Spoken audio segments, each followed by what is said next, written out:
Podcast. If you're ready to grow, then let's go. This is the Lincoln County Podcast. Hey, yo, Matt, let's start the show. Hey, I just want to say thank you to all the sponsors of the Lincoln County Podcast. Hozak Plumbing, Simply Worth, Medical Weight Loss, Town and Country Insurance, The Guild, and Boyer Academy. Thank you guys for your sponsorship, and thank you for making the Lincoln County Podcast possible. Just want to say thank you to everyone at Boyer Academy. Without the success of Boyer Academy and all the families there, I wouldn't have met all these wonderful people in and around Lincoln County that have came on the Lincoln County Podcast. So without you guys, none of this would really be possible. Having this has been a dream come true to sit down and talk to so many business owners and share my experiences at Boyer Academy, their experiences and successes with their business with everyone in and around our local area.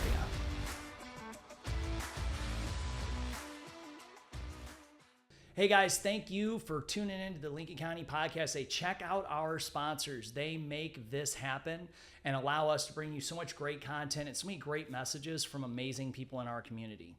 I have a great guest on today. Many of you know him, and I'm really excited to sit down and chat. And we're just going to get going with it, and we'll go from there. So how's it going today? Hey, it's going really good, man. How are you? I'm good. I'm ready. So why don't you go ahead and introduce yourself for anyone that doesn't know? I think most people around here do at this point. Yeah. Well, my name is Emil Moore. I'm the executive director and also pastor of the Troy Dream Center. The Troy Dream Center, as you know, we're a faith-based men's residential recovery home. Our mission, I love it, it's to connect hurting people to a community of support for them to find their identity in Christ through help, hope, and healing. You know, I know you said that, you know, people know me, some people don't know me, you know, and that's okay. But there's a kind of a slogan that I've started, which is a terrible slogan, but it is the Troy Dream Center. We're the best kept secret that shouldn't be a secret. Oh, that's awesome. And so as we, you know, continue to grow and just continue to make impact in the community, then we're not going to be that best kept secret. I mean, because our program is for, you know, the people of the county that we're in and surrounding counties for men to come to.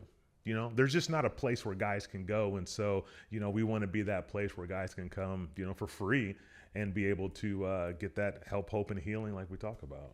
Well, and I think too, a lot of people, we see the van, we see you, people know about it. Like I had people reach out to me a while back. They're like, you ever heard of the Dream Center? You know, when you're looking for painters, maybe check this out. But there was never a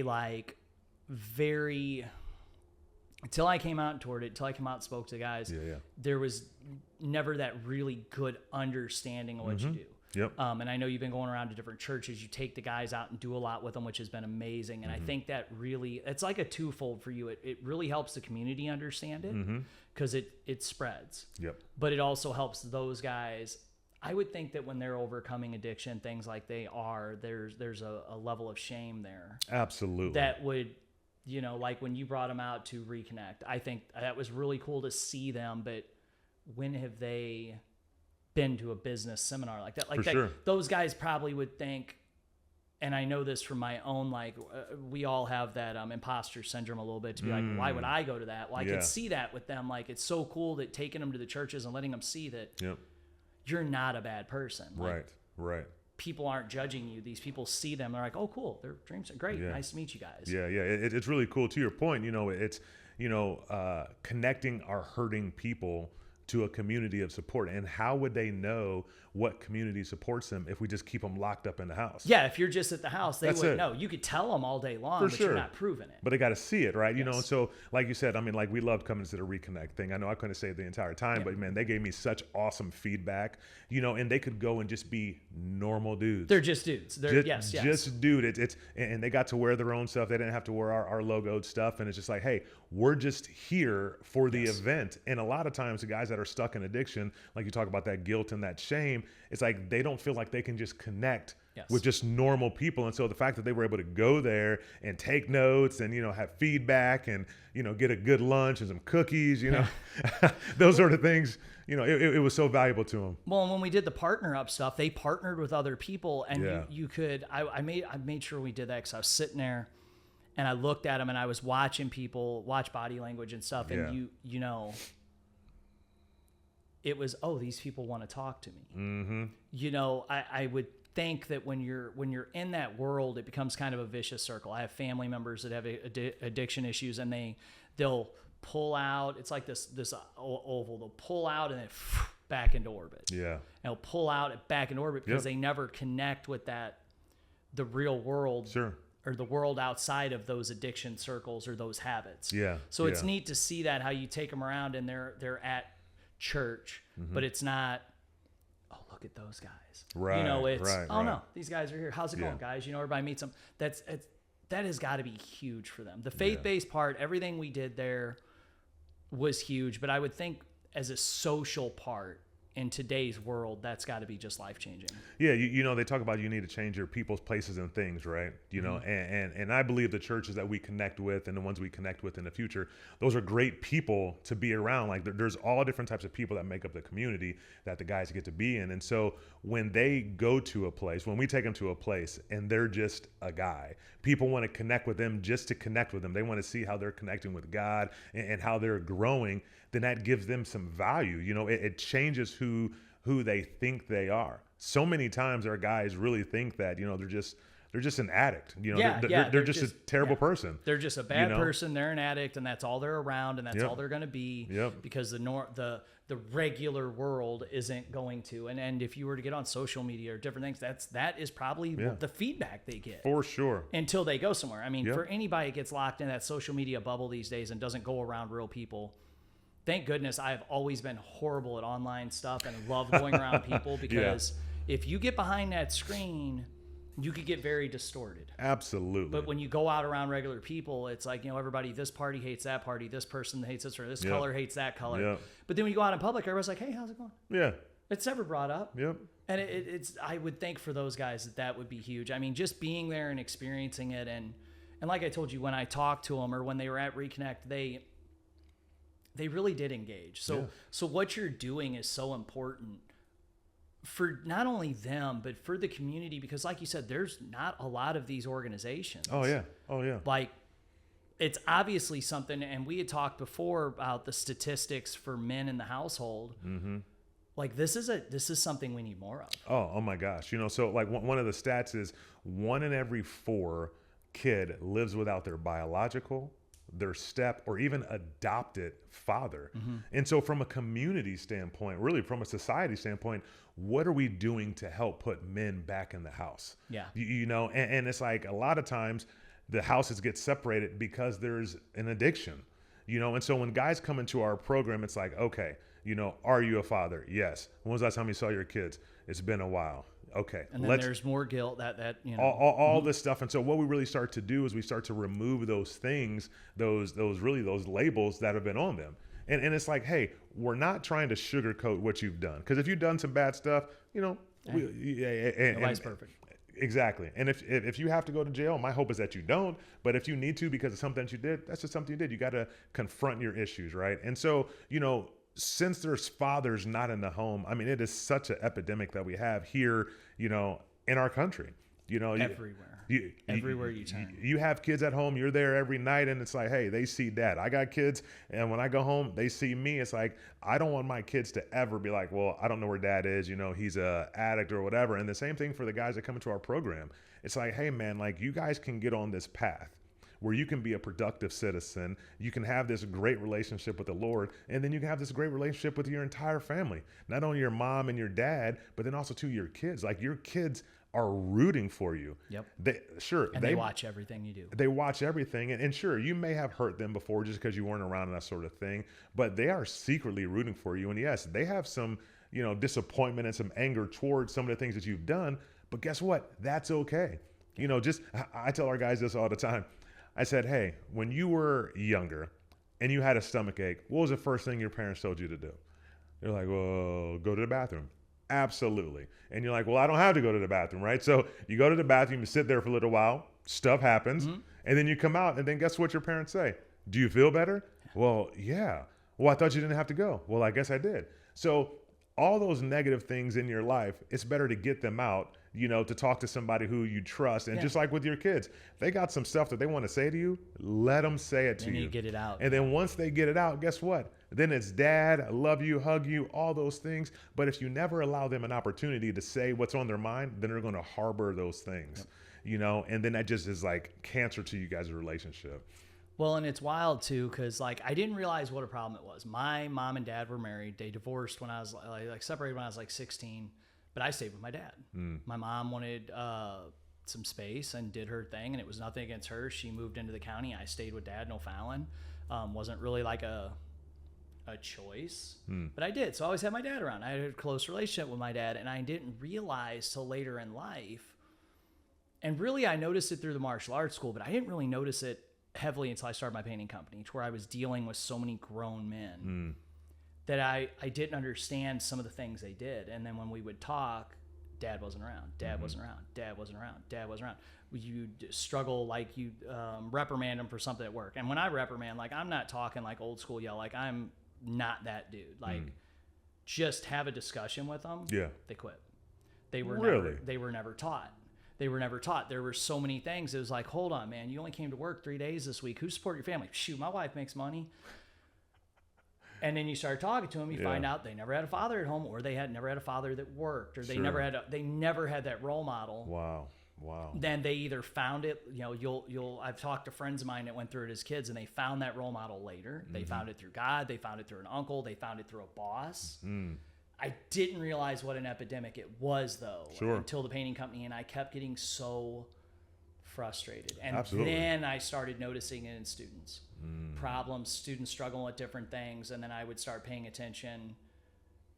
Mom's here. Literally, we just did a thing, working with my coach in martial arts school, and he goes, who are you setting your ads for?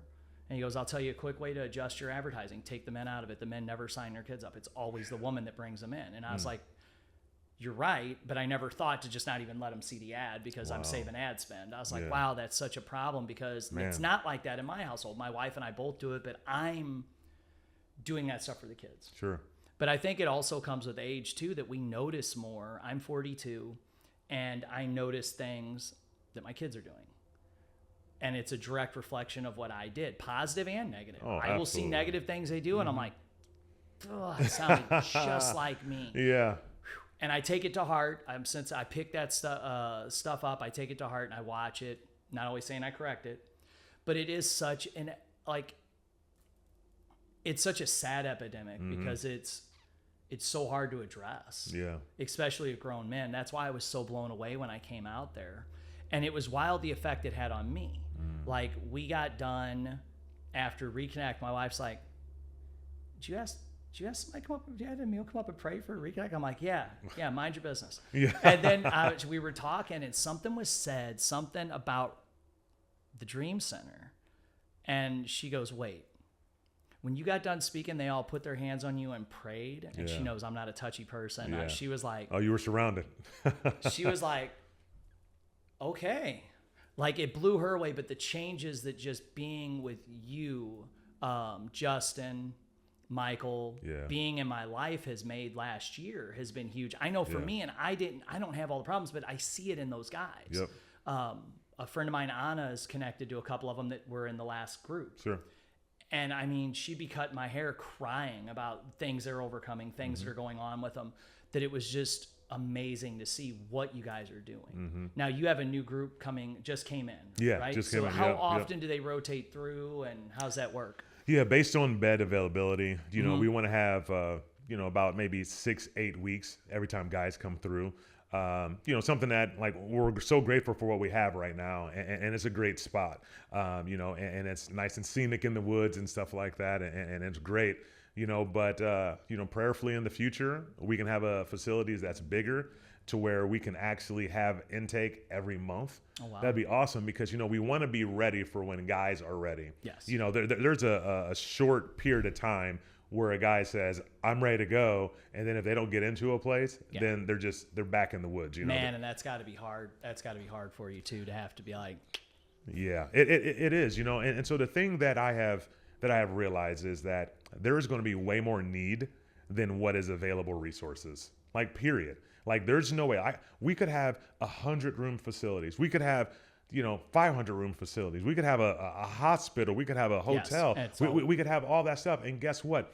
Just the our reach would just go further, and we'd be booked up. Hi, my name is Scott Lutz with Town & Country Insurance. We specialize in personal lines and business insurance. We're at 502 East Cherry Street here in Troy, Missouri. You can also find us online at tci.u.com.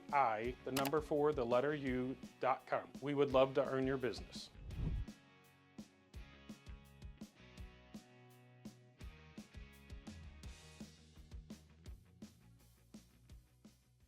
You know, there would be no room available, and then people would be like, "Well, you guys got this huge facility. Where's all the people?" You know, like, or why can't you add more people? It's because, man, there's such a need. And so, what I look at and what I have our staff look at is just like, who do we have? What can we do to best serve them? Yes. And if I'm constantly looking at like, hey, we need more space, we need this, we need that, then that's going to make me not focus on the guys that we have. And the guys that we have, they're worth it. We need to pour everything we can into them, because once they leave our program, now they're out in the world. You know, our program is quote unquote easy because we tell them where they can sleep. We tell them what to wear. We tell them when to eat. You know, and if need be, through the court system or something, that they want to know, hey, how often do they use the restroom? I could tell them too, because, you know, we got like 30 cameras around the house.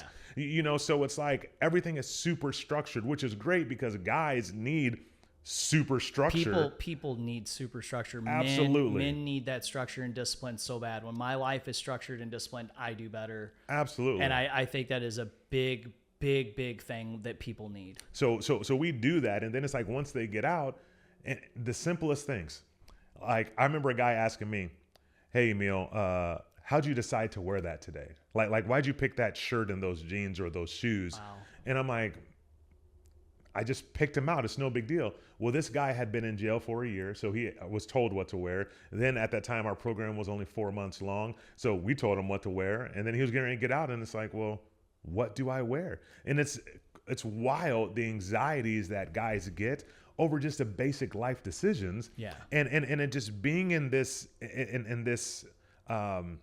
role with the Dream Center, it's opened my eyes up to so many things that I just take for granted, that you and I both take for granted, that we don't even know we take for granted, you know, until a guy in the program says, "Hey, this, and this." And I'm like, wow, you know, try not to look shocked, but my mind's blown at these things that these guys, that they say. But it is, I'd say it's the one of the things that keep me and our staff going is when we see the seed has been planted, and then we see this flower just come out, and it's almost like a time-lapse video of seeing a flower come out through the ground, and you see the bud. The next thing you know, it's just like super wide open, you know, like a sunflower or something. You're like, wow, that's so awesome. So the video takes, you know, say 30 seconds, but it's over the course of months. Yes. Well, that's what we see in our guys. It's like we see this hard shell, and then it starts to be broken down, and then we see like a little bud come up, and then we see some arms and stuff like that, and then we see the flower, and we're like, oh my gosh, it's getting ready to burst open. And these guys have this incredible breakthrough, and we're able to point it out, and we're able to give our guys, like, you know, kudos, like, hey man, when you came in, you were like this. And now you're not even out the program and you have this much growth. It's insane. And it's like, we just show them the mirror and say, look, Emil and the staff didn't do this. This is work that you've done. And no one's probably ever done that for a lot of them. Oh man. I think that's bet. the misconception we all have, is that we all came up in the same America. Yeah. You know, we all came up in the same thing. We all had the same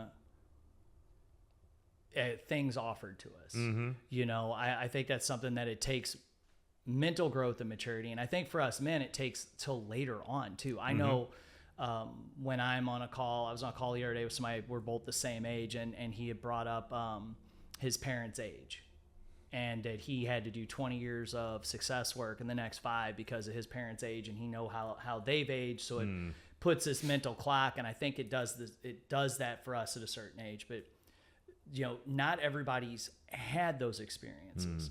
Like you said, how did you pick to wear that? Remember when my brother got in trouble at 38, so it was 1999. He got busted for meth, and he was in and out of facilities since then. He's 60, 42, he's 60. Now, still living on the streets, still hustling. But I remember at one point he'd come home and I pulled up at my dad's house. I had a truck. And he's like, how'd you buy that? Like Now, it he worked. wheeled and dealed in cars. So I was like, went to the car dealer. How'd you get that truck? Signed a paper? Like, to me, it was, I didn't even buy a nice truck. I literally had taken on a lot of paint jobs. I was driving a 76 Corvette I had. I couldn't paint out a 76 Corvette I had. Right. My wife dropped me off at a car dealership Yeah. until we found a truck. I was like, they got about 12 of them sitting there. Yeah. Drop me off on your way to work. I'm going to drive a truck home. I got a Yeah. down payment. But I remember he was like, and it had your stickers on it? Well, no, I had magnets. Like, I remember that process to him. Yeah. And I didn't really register at the time. I was like, man, is he tripping? Like, I'm looking at Right. my dad. I'm like, you sure he's doing good? Yeah.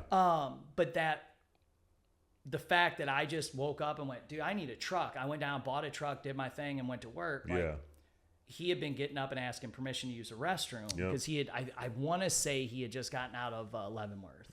There was a stint there. One of his times he got in trouble, he had told me, we've never been friends, that he had pretty well been on lockdown the entire 2 years because it was, I believe it was Leavenworth in Kansas City, and they had so many riots that they basically had gotten an hour out a day. Yeah. And I believe it institutionalized him. It really messed him Absolutely. up because Yeah. I used to tease my dad. I was like, I'm coming by the house to paint the basement gray. I was like, that way Mike doesn't get any more trouble. He just stays in the basement. And my dad would get mad at me. Oh man. Well, he's been in and out, in and out, in and out. Yeah. My dad was like, I think you're on to it. Because we always get reports that he's just a great inmate, and model. Even when detectives, I have a lot of friends that are detectives. Like, dude, he's like such a good dude when we pop him, but Yeah. why is he in this life? Yep. They get caught up in that rotation and they do. don't. And like you said, they get that institutionalization to where everything they do is broken down. Whereas then all of a sudden it's, well, see ya. Huh?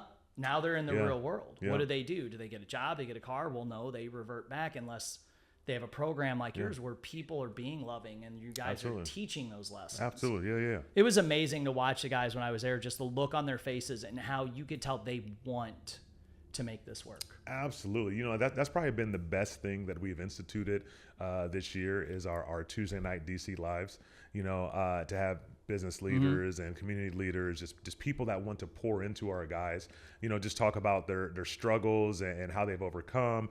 You know, I mean, you were very vulnerable while you were there, and you know, our guys always respond to people that are real.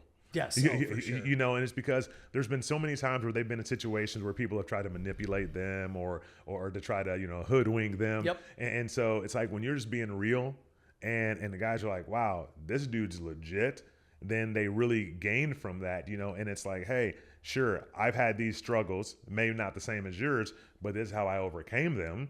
You know, and even too, we've had several people come out that says, hey, you know, I'm still developing in my growth with Christ, you know, because not every single pastor that comes out is, you know, like sitting next to Jesus every single day. Pastors have struggles, you know, and so like we even had a pastor come out and he said, hey, I stopped reading the Bible for an entire year unless it was preparing for a message. And I'm sitting there, I'm like, are you kidding me? And he's like, but you know, the Holy Spirit came to me and said, hey, I want you to, like, I want to teach you something. And this pastor was like, I've read the Bible like 6-7 times, you know, whatever. And then, of course, studying on top of that. And so he said he got a brand new Bible and he opened it up and he started reading and he showed us his Bible and it was all, you know, tattooed, I say, right? You know, his Bible was all tattooed up with things that he had learned. And he's like, this is like the first time that I've ever read the Bible. He's like, the Lord is just doing such an amazing work in me personally before he's even doing it to my church. And so hearing pastors say that or hearing different community leaders say, hey, you know what? I've had some struggles in my life. You're like, I know the Lord is there for me, you know, and I'm just continuing my relationship with the Lord. You know, our guys seeing that, they're like, man, these people are being real. You know, they don't expect to be perfect. You know, these guys. And then also too, our guys are like, man, like we're broken. And so to see other people are broken, but they've come out of it, has been amazing. And I've had, you know, not only yourself, but some other business leaders that are super successful. And one business leader said, hey man, like we were literally broke, you know, in 2009 or whatever. Yeah. And he was like, I don't know what's going to happen. He said he got a divorce that year, all this stuff. And he's like, what is happening? And now his business is built back up to where it's way more than it ever was. But he shifted his focus and was like, hey, you know what? I'm not going to focus on what I can do. I'm going to focus on my relationship with the Lord, and then let the Lord guide me in what I'm doing. And just as we've talked, right? Yep. You know, when you let the Lord guide you, but you're like, well, I still want to do these other things. It gets a little harder to do the other things, Yep. you know, until you're like, okay, fine. I'm going to do what the Lord says, right? Yeah, that's like we just thought. You know? Well, and I think for those guys too, and for anybody, you see social media, you see things, and you perceive those people My gosh. as perfect. Absolutely. Or you perceive their image as they're not struggling, or it was easy for them, but it's not for you. Mm-hmm. And even just in business, I find myself to where if I intake too much, it messes my head up. Yeah, that's because good. you're like, man, why is it easy for them? That dude just went out, got in his McLaren, and he's doing this. Yeah. Man, I bet all of his customers paid this week. I bet his customers didn't deal him a headache this week, blah, blah, blah. Yeah. Like you start self-doubting yourself. Well, I sure. could see people like that battling with addiction in and out of jail. Just seeing regular everyday people would start to be like, they're different than me. Yep. I'm broken, they're not. Yep. And so then seeing business owners or just leaders Yep. come in and say, yeah, man, I'm messed up. It's got to be. I know when like Andy Frisella, who I'm a huge fan of, anybody that's on my Facebook page, I love Andy's stuff. When he gets on there and he's like, man, I just went home the other day. I couldn't do it no more. I was done. I was losing it. And so I just packed up and I went home and I just hung out at the house the rest of the day, played Yeah. video games. I couldn't take it no more. Wow. Yeah. That yeah. you're going, okay, cool. Because like there was one day Casey come home and I was in the ice bath. I was laying on the patio, in the ice bath, laying on the patio. And I said, she doing stuff at the house. Finally, she come outside. She's like, What's going on? that bad of a day? I was like, when I'm ready to come inside, I'll come inside. And I was Yeah. just sitting there. I was like, I'm done today. And it was Yeah. like 10:30 in the morning. I was like, what a day. Yeah. Already. That then when you hear someone like him say it, you're like, oh, okay, cool. Right.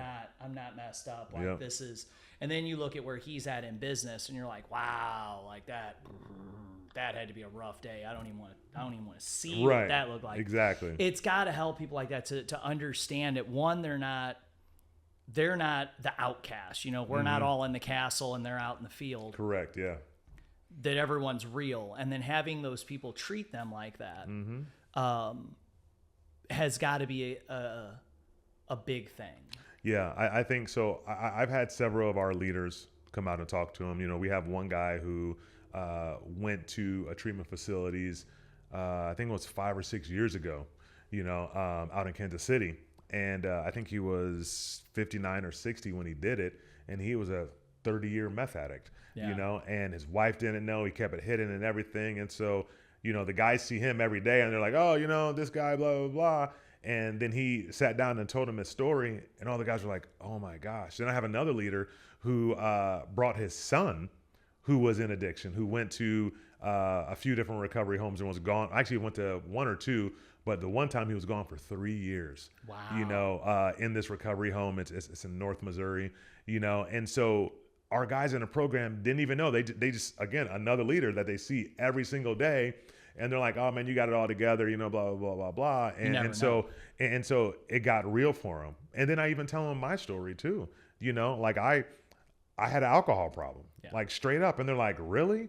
They're like, Emil, don't you have like a college degree and all this other stuff? Like, man, I went to college for 2 years. I wasted my parents' money. And then I decided like, hey, I can play semi-professional football and I can coach football. I'll just get a job. And so I stopped going to college. Like, I don't have a degree. You know, sure, I think I was super successful in corporate America, but I still had my issues. Yeah. And I even told him like this last year, my wife and I, we went out for our anniversary. We were celebrating 19 years. Well, I've been now 3 or 4 years clean of alcohol, you know, and I tell them that and they're like, oh my gosh, it's only been that short. I'm like, well, we all have our own walks, you know, but so my wife and I, we're going to go down to a really fancy hotel, you know, in Clayton, and we had all this stuff planned and it was going to be really cool. Well, a week before our anniversary, you know, I started getting these thoughts like, hey, you could probably have a drink in the hotel room, you know, like, hey, and so like the first day I'm like, no, stop. I can't do that. The second day, maybe it was twice. The third day was like 4 or 5 times like, hey man, you can do this. Like, who's going to know? And then it got super, super strong, right? You know, the enemy attacking. He said, hey, how about you ask your wife? How about you ask your wife if she thinks it would be okay if you had a drink, in our hotel room after we're in for the night? Nobody would know. You just order room service. Ask her if it would be okay. And so I was sitting there, I was thinking about it, and I was praying about it, and I'm like, Lord, I think my wife would say yes. And even though she knows I'm not drinking, she knows the whole story and all those other things, it was the perfect setup. It was absolutely perfect setup. Like nobody would have ever known. Nope. Nobody would know, and she'd probably say, yeah. Exactly. She would have signed off on it. And so I got that realization like, oh my gosh, like I can't even tell my wife this because the setup is so perfect that she could sign off on it. And so this kept happening even on our anniversary, and we were out. I was getting all these attacks like, hey, we went out to dinner. They're like, oh, like all that stuff, like all the things that people would say, like when they're fiending for something, like my mouth was watering, I'm trying to drink water and it's still like salivating and stuff like that. And so even while we were there, we're up in a hotel room, we're done for the evening, and it's still like, order a drink, order a drink, order a drink. And so I'm just like, Lord, like, I need your help. And so we leave the next day, and it probably was 3 or 4 days later, I went and tell my wife, I said, hey, let me tell you what I was experiencing the week before our anniversary, on our anniversary, and even a day or two afterwards. Yeah. And so I told her the whole story, and I said, you know what? Even if I would have had a drink that day, it probably would have been okay, because I could have had one drink or whatever, but it wouldn't be that day. It would be 2 weeks down the line where it's like, oh, well, you had a drink then. How about you have a drink now? Yep. And then next thing I know, I'm sitting there, hammered. And it's like, hey, aren't you the executive director of the Troy Dream Center, a men's recovery home? And it's like, it's so funny how the enemy works, because the enemy will absolutely tell you, like, to ask your partner to see if they would agree with it. And if they agree with it, then you should go ahead and do it. And it's like, man, thank God that I was able to take these thoughts captive and just hone them in and really lean on God to be able to get through this situation. Because, man, who knows, from December to now, what it would have started. If I would have had a drink, what would I be doing right now? Would I be all strung out and have to quit my job because I got caught up in some sort of situation? Yep. All those things. And so, like, I tell that to my guys, and it's like their minds are blown. Like, wow, you struggle? Yeah. Well, I'm covered in flesh just like you. Yeah. Like I'm not exempt, because I lead this ministry. And so it's like having people come in, including our staff, be real, with their guys and let them know like kind of the struggles that they going through, that, hey, this is how you overcome the struggle, by leaning on the Lord, and it's like, hey, you have that same power. Like, I'm not special. Yeah. Like, there ain't nothing special about me, but guess what? I know the tools, and I use those tools so I can get out of those situations. I'm Stu. I'm the founder and president of the Guild Men's Fellowship. As a first responder, I know firsthand what it's like to pour into your community and lose sight of personal aspirations.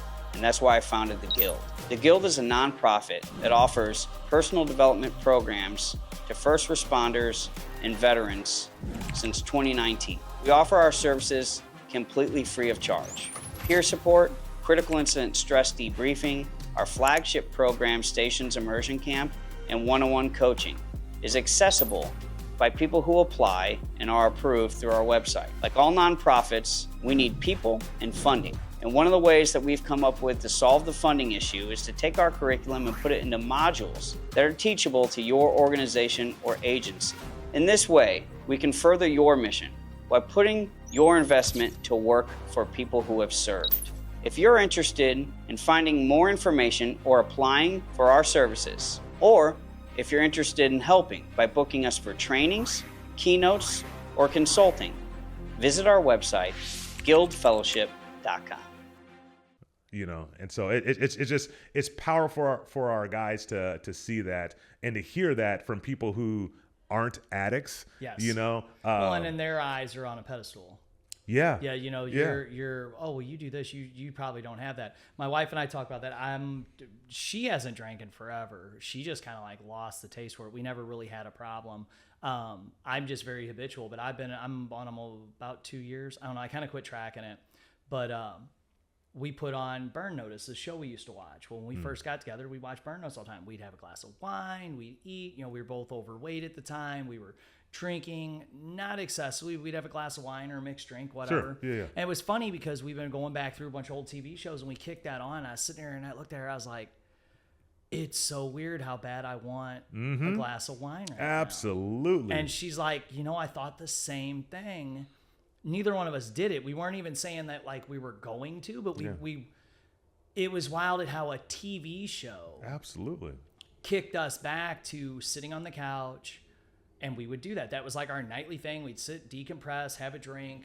And a lot of people do it, and there's nothing wrong with that if that's what you want to do, but we Right. don't want to. Yeah, absolutely. But it was wild how that one little thing. Oh, yeah. And my dad started smoking cigarettes, I think he told me, in 1960. Wow. No, he hired in a GM in 1960, and you got extra breaks if you smoked. So he went and Yeah. bought a pack of cigarettes. Yeah, and yeah. He'd have a cigarette, so he got his extra break. He Right. was like, I ain't working anymore than anyone else. And then he would drink if he went out, or he'd have a cigarette if he went out. And he is 82 years old, 1960 to now. And he told me that he legitimately, if he goes to a bar, because he started going with a friend to a little bar in St. Charles like every Tuesday or something, like a Yeah. social thing, Yeah. he wants a cigarette. Absolutely. And he said it's so wild how that situation will trigger that response in you. Always. And Yep. I think that's another key point to touch on with the Dream Center is you guys are putting them in a place to educate them on that. Absolutely. That if Yes. you leave here and you go back to the same people Yep. and the same habits, you're going to make the same mistakes. Absolutely. It's a road to recovery, and everybody battles with Mm-hmm. it. Everybody has something. There is no person that's like, well, I just eat perfect and I do this perfect and I do that. They may Right. do it, but it's a discipline that they've learned. Over the course of time. Yeah, I went Yeah. listened to a friend of mine speak, and he talked about a crack cocaine addiction. I guarantee you, there's not a human being that we know, if he didn't tell him, would ever have thought that. Ever would have thought that about him. Yeah. I've met different people like that have overcome things like that, and it blows you away. Yeah. A friend of mine recently, we were at an event and we were discussing fitness and nutrition. He goes, "Yeah, I've just really struggled with my weight." He goes, "I was only like 100 pounds for a long time. I was strung out, living in my car." I'm like, huh? He's like, "Oh yeah, look," and he's got Yeah. all the scars, All the tracks. and he goes, I've really struggled because I when I got clean and I did it, I gained all this weight. My metabolism, my body is just so shot. Yeah. No doubt. No And doubt. I mean, we sat and had a long conversation about it, but I was like, I mean, I know my face read it because Yeah. I was blown away, but it was cool that he could share that with me, and we discussed it. Because one of his goals is, as his career takes off, he wants to do more giving back and talk and speak to people like that and be like, "Hey man, here's where I'm at now, but look, Yeah. this is where I was." And Yeah. I was blown away by it because people don't. We immediately assume, well, it's just me. I'm just struggling with it. Right. Yeah. Yeah. They're not. You're the they only don't- one. yeah, I'm the only one. It's Ever. only been hard on me. Yes. And we all do that. Yeah. And I think that's what's so amazing with what you guys are doing, what you're doing there with the guys is they're getting to experience it. It's not that they're going into, okay, so you made the comment, like you could grow it really big, you have a hospital full of people. Like they're not going to a hospital. They're in a house, living with other people under rules and guidance, but it's faith-based. So they're when they leave there, you're not there in the morning anymore, but God is. Amen. Yeah. And you're teaching them for those things to look for. That's something this last year, my spiritual journey is learning to open my eyes and see things. At Anchored Hope, Michael was going through service talking about your conscience and your gut. People are like, "Oh, it's just my gut feeling." He's like, "No, it's not." Right. Correct. And when I started, like I was sitting there with him going, Ha. because I always told people, people are like, "Well, how did you know to do this with biz or that?" I don't know. I'm just stupid and I did it. I was Yeah. like, kind of my gut was just like, "Yeah, you can do this." I said, Yeah. I used to think I was stupid. Now I think I just got really good intuition. Yeah. And when he said that, I was like, "Oh, no, you don't. That makes sense." And then Yeah. I started picking up on it. And I was like, all right, I'm going to go this way now. Yeah. And it's amazing at that power that has has for people. Sure. What you're doing with them, it's just so big. It's like I said, it's great that you've got that small group and you can work with them, but seeing it grow is going to be amazing. Yeah. I can't agree more. It's we have a lot of individual time with the guys, right now, which is awesome. And as we grow, whenever that is, because I say we will go as the community gives, and because we haven't got any federal funding or anything like that. It's literally just the community that has come around our program and has just invested. I say we're community supported and we're community funded, and it's so true. We have the backing of Journey Church, and Troy, and they started the program, but the thing is like Journey Church, this is a missions organization basically to them, and that's the church we go to, like that's our home. Yes. Which is awesome. But guess what? Journey Church will support the Dream Center forever. But guess what? Journey Church itself has other things that Journey Church needs to do. And so it's like the name of our facilities is the Troy Dream Center. It's not the Journey Church Dream Center. So it's like the community, if they see a value in what we're doing, then it's a community needs to support. And to be perfectly honest, like Lincoln County and really some of the surrounding counties too, like Pike County and even St. Charles County, for the areas that we really touch, man, they have poured out a significant amount of blessings to us. And they tell people about what we're doing to where we can continue to get, funding, from those different places and just support. Because not only do we need dollars, but, we need canned goods, we need toiletries, because like our guys, they totally, need hygiene. Yes. We had a guy come to us just the other day from jail, and it's like, man, I'm sure you've had a shower, but how about you take another shower? It's like, hey, we got this nice like Irish Spring soap, like just get in there and you'll smell like you're from Ireland, whatever. But it's like there's just some hygiene products that we need. And so as the community continues to get on board with what we're doing and seeing the value in what we're doing, then they'll continue to give. I want to step back and say something like you were talking about, people, places, and things. We had this gentleman out at our house, and he was talking about, how you don't need to go to the places that you used to go. He said, and your haircut reminded me of this because it looks good, but it's like, hey, if you go to the barbershop and you just hang out there, you stay there long enough, you're going to get your haircut. Regardless, right? Yep. Like, so, because you're going to a place where they cut hair. And as days go on, you're going to need a trim up. And so you're like, all right, let me get up there. That's no different than the dope house, or that's no different than all these other places that you go. Just the neighborhood that maybe it's in. Yes. People are in. Yes. Like you go there, what they're doing. Like every time you go to the barbershop, what are they doing in there? They're cutting hair. Are they ever doing anything else? No, because that's the barbershop. Yep. So if you go to the dope house, they're not going to be doing anything else. They're going to be doing dope. They're going to be doing all this stuff. And if that's not what you want to do, why even go there? Yep. You already know what they're doing. And so it was funny because that analogy, it's kind of funny, we chuckle about it, but the guys were like, oh, that makes sense. Well, but you would think about it. Like you have an eating problem, you don't go to a buffet. You're going to, you have to stay clear of it. And that's like, I got a star on one of my arms. That's how I got it. I was hanging out at a tattoo parlor. Yeah. I went, hung out a couple times. I had nothing to do. Kenny was by me. Me and Kenny were tight. He did my calf. And next thing you know, it's like, man, you buy us a couple pizzas, we'll throw a star in your arm. And I remember leaving there going, yeah, I can't hang out at a tattoo parlor. I'll run out. I was only like 25. I was like, I'll be out of space by the time I'm 26. Right. Absolutely. Like if you hang out there, you're gonna, and that's such a great analogy for people in that situation. Mm-hmm. You can't. When my brother and his friends all got busted in 99, one dude went away for 16 years. Wow. When he got out, he did good. He worked for me for a little bit. He did good until he got back to, I'm hanging out with this guy. I'm like, that's a good idea. Yeah. I heard he's not doing too hot these days. But one of the dudes, he moved to O'Fallon, and his daughter got into church. And he went to have Bible Will Travel over when it was, it's probably still there, a Fifi, somewhere in there. Because I remember my dad and I went when he accepted Jesus. He did like a thing. I don't even remember what the thing was. It wasn't baptism. It was something else. Because my dad and I, we went to church. We threw on suits. That's what my dad's 82. That's his generation. We throw on suits. Everybody's for sure. They're in their cuts. They're I remember my dad and I walking in. He's like, because we've done this 2 or 3 times in our life. My dad's like, we have got to get this under control and pay attention to where we're going. But I still see him. And Mikey lives out in Troy now. And I told him one day at Walmart, I said, I know this ain't the place for it, but I always run into you here. I said, I am so proud of you. Yeah. And he goes, what do you mean?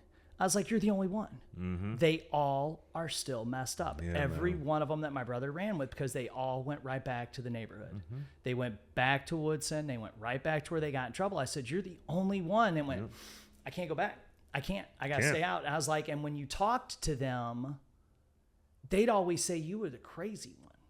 I was like, I remember having stories because there was like an issue with a car or something, and we went by, and the dude mouthed off, and I got to see. Mikey didn't do nothing, but you seen it. I remember sitting in a car with my dad. I was like, oh, there's two people, because he was just like the coolest, happiest dude. Like, Yeah. you know, I love the flipped guy that to death. switch, He's like right? a brother. And I seen his eyes change. I was like 18, 19. And I was like, oh. And I remember my what's brother that? was out at one point. I'm Yeah. like, hey, you know, what's up? You and him been friends since kids. Yeah, He's yeah. like, yeah, he's a crazy one. I'm like, oh, okay. And I told him I seen him the other day. He come by. I heard someone holler at me, Walmart again. I was like, oh, where's Mikey at? Because he's been more a brother to me than my brother was. Yeah, yeah. But I told him, I was like, I'm so proud of you, Yep. because now 25 years later, so that's 99, and he's married. He's doing good, still going to church. Just a great dude and happy. I was like, you're smiling. I was like, they're either dead or they're still. Like, I've got a cop that at my school the other day come in. He's like, got your nephew. Oh man. And I'm like, it's so sad. It and is sad, yeah. It's sad because there's no that help, like you said, that help's not there for everybody. But I was so proud of Mike. But when you look back on it now, he found God. Yeah. Amen. And that's what took him through it. That church saved his life. You know, it's I tell people all the time, we just create a space where guys can have an encounter with Christ, because our staff, dude, we're fallen, broken people too. Like, I can't fix you. If you want me to fix you, like, you're probably going to end up in worse shape, you know? But guess what? Our facilities, since we're faith-based facilities, you know, we let the Lord do the work. You know, we just create this environment. Like, we talk about their thinking errors, because there's all types of thinking errors. And it's like, why would you think that? Let's dive into that, you know, and just challenge them. But then we bring it back to the word, and we're like, all right, so what's the word say about this? Like, everything in the Bible we experience now, or something in the Bible that we can go to say, all right, I'm having this situation. Like, what's the Bible say about it? How did they get through that time? And so that's really what our staff does, because, you know, we can talk about our own experiences and how we've made it through, but if we don't connect that to something that is always true, which is the Bible, then it becomes just my opinion. You know, and you were just talking about your brother and everybody going back to the same neighborhoods and stuff like that. So, you know, I'm 43. I just turned 43 at the beginning of August. God, you're way older than me. Yeah, I'm I know. 43 till March. But what's funny is you know, I have two older brothers, and, you know, growing up in the 90s, I don't know how our parents let us listen to the music we listen to, especially because my dad's a pastor, you know. Having kids and old school stuff comes on that I listen to and they're not in a car, I'm like, oh, Tupac really did say that. Yes. Okay. Yes. Like there was so many groups, you know, you talk about like stuff that like Jodeci would talk about. We were big, like, Biggie fans and East Coast. Like, we were all about the East Coast because I'm from Ohio. And so all that stuff, right? Outkast is probably my favorite group, them. which I told my wife and everybody, so everybody here will know that whenever I die, I want So Fresh and So Clean played at my funeral. You know, now the masses will know. Now they'll know it. It'll have to happen. And my wife is like, it'll never happen. I'm like, well, first of all, you know, if you go before me, it's definitely going to happen. We'll get you a musical casket. That's what I'm saying. And I got the perfect one picked out, you know, but nevertheless, it's like, I cannot listen to the 90s hip hop and R&B, and some even to the early 2000s. I can't, because my whole mindset shifts.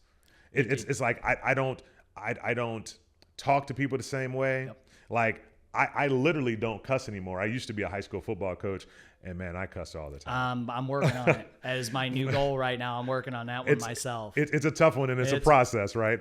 And so, like, I don't cuss anymore. You know, I don't drink. I don't do all these things. But man, when I listen to that 90s hip hop and R&B, it's like, you know, next thing I know, bloop, bloop, bloop, and I'm like, I can't do it. And so, like, now The only thing that's on my radio is Boost FM because it's clean, it's Christian. They got some good beats that I like because all the 90s had the great beats. Was it Bryson? There's a couple of them I messaged Michael about that I come across that my kids were like, this is really cool. And then the dude drops something about Jesus. They're like, this Christian rap? Right. Like they kind of turned. Yeah. They're like, well, I really like this. This is good. I'm like, yeah, me too. I like it. It goes back to what you know, we talked about this before with what you're intaking. Like if you want to get healthy, you eat healthy food. Yep. It mentally, like when I'm struggling with stuff, I've got several different podcasts I listen to. Boom, put it on. I'm like, okay, you know, get you there. Absolutely. Same thing with music. And that's, you know, it's what you're taking in, and it really does apply. It does 100,000%. And you know, and you were talking about the video or was it Burn Notice or something like that? Yeah. That you guys used to watch. So you know, your brain never forgets any thought that you've ever had in your life. Wow. You know, we only use a portion of our brain anyway. It's like it's just there's so much knowledge there, but an emotion or a smell or something will wake that back up. So you probably hadn't even thought about, you know, drinking wine or whatever else. But guess what? Visually, you saw or you heard the music, you know, and it was like instantly like, I should have a glass of wine in my hand. Yeah, because we were drinking wine back then. And I'm not a wine person, but I did immediately. I was like, And I was like, wow, that's weird. I'm telling you, like there's been times where I've been in the store and we'll just be walking down and I smell something like somebody's perfume, and instantly I think about a girlfriend I had back, you know, 35 years ago, whatever, like in high school, you know, well, not 35 years, that's a little long, you know, but I get what you're saying. But so it just wicks it back up. And so that's why you always got to be careful of like where you put yourself. And just like if I were to smell whiskey right now, oh my gosh. That's crazy. It would be wild. Like my mouth literally would be salivating. Like I would be sitting here trying to swallow all the saliva I had in there because it's like my nose knows what that is. Yeah. And then all the sensors and everything in my body are going to start to go crazy. Like you need that. You want that, you know, because that's what I used to drink all the time. Yeah. You know, it's wild. I never even thought about it that way too, because I had a student come in recently. I felt so bad. Cameron's a sweetheart. She's one of my special needs students, and she wanted to listen to Run DMC. It's Tricky. Oh boy. For class, and I was like, I can't. And she's like, what do you mean? Well, I worked at American Eagle, and I would fold clothes to that song, and I still, when that song comes on, my hands from the folding, the plastic folder. I was like, I can't ruin my class tonight. I'm sorry. And she was like, Master Matt just told me no, and I'm like, I can't. I was like, you want to put some headphones on? You're more welcome to. I was like, I can't listen to that. Get those earbuds. I was like, that will mess me up. I was like, because they only played like 5 songs while I worked at that place, and I hated it. And I was like, sorry. Yep. But like you said, the music and stuff, it does. It will send you. I had called my wife a little while back, and she was dying laughing at me. I was driving down the road, had some 90s, probably Tupac, something like that. Laid back in the seat, you know, comfortable, the truck windows down. I was like, I'm cool. I was like, and then I realized that my chiropractic orthopedic pillow that's on the back of my seat needed to be adjusted. Windows went up, radio station changed, ruined about an hour of my day. Because I was like, I'm cool. Yeah. And then I realized my pillow I was like, shift. I was like, oh. And I called her. I just hang up because it was just nonstop, just laughing. Yeah. But it's amazing that, you know, you'll get someone that's in a process like yours. You know, they're there at the Dream Center and they think, I'm broken because I can't go back around this stuff without sending me back into this spiral. And they don't realize, because no one's educated them, that it's your brain. Yeah. It's sending you back there. This smell, it's bringing you back. That makes so much sense. We were just watching a show the other day where these guys pull cars out of a field and work on them and fix them. And I was like, marketplace in cars, because I used to do that. If I had a nickel for every time me and Thomas drove into a field to pull some piece of crap car we bought out, and I immediately was like, you know what? I could fix up a 91 Camaro. And my wife's like, give me your laptop, because that's what the bank account's on. I'm like, ooh, because I could smell, like I remember leaning over the car, sweating, the bugs, like everything.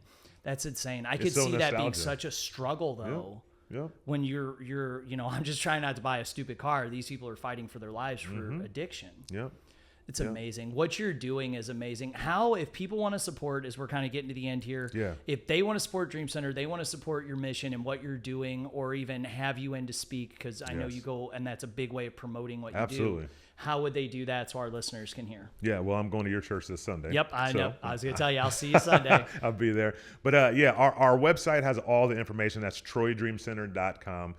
They can always contact our office, which our information is on the website, or even our social media platforms. Like, we have all the different social media platforms. They can always send a message there. You know, really, when people have a heart to just learn more about our ministry, or to have a conversation with me, or if they want to take a tour, all they have to do is contact. You know, I love to give a tour of our facilities, because like I told you, you got to see the sights, you got to see the sound or hear the sounds, and you got to smell the smells, you know, because we have a home with a bunch of dudes in it, you know, and dudes, they're clean to a certain extent, but it just becomes real. It's not a locker room, but it could get close to a locker room if we don't stay on top of them. Well, it puts a visual image there for people too, because until you messaged me to come out, I thought you guys were a group that met at the church. Right. I had no clue what you really did. Like, my brain did not grasp it, because I've had, like I said, I've had people, hey, you should talk to him. You should talk to him. You should check this out. You know, I grew up with the pastor that used to be there, Tim. I've known Tim my whole life. But I never did fathom it until I was there. Yeah. And then coming out and meeting with the group. Yeah. Like I said, this whole year for me has been a lot of situations I've been put into that have made my eyes open to, whoa. I've had just the speaking in Florida and hearing everybody's struggles, coming out there and speaking that, like, seeing so many things. This has been the craziest year of my life. Wow. Hands down. I talked on a podcast about it the other day with a guy about, you know, finding Jesus again and all that. It's been huge. But for someone to go to the Dream Center, see it, smell it, touch it, it brings it to life of what you're really doing. It's and then real. To look in the guy's eyes and see how receptive they are. That last group, they were so receptive. They were so... I expected to get up there and speak and everybody to be like, boring, right? You know, and do this. And then the whole time they were locked in. They were so interested to hear about it. And it wasn't okay, lock in. Is Emil watching? Okay, lock back in. Is he still watching? Shit, still watching. Lock back in. It was, they were truly interested. Genuine. Like, the time just flew. Like, I was able to go, and I was so nervous about it, so nervous about speaking. And like I told you that morning, I sat down and just the words. Just came, and I remember being like, okay, that was wild.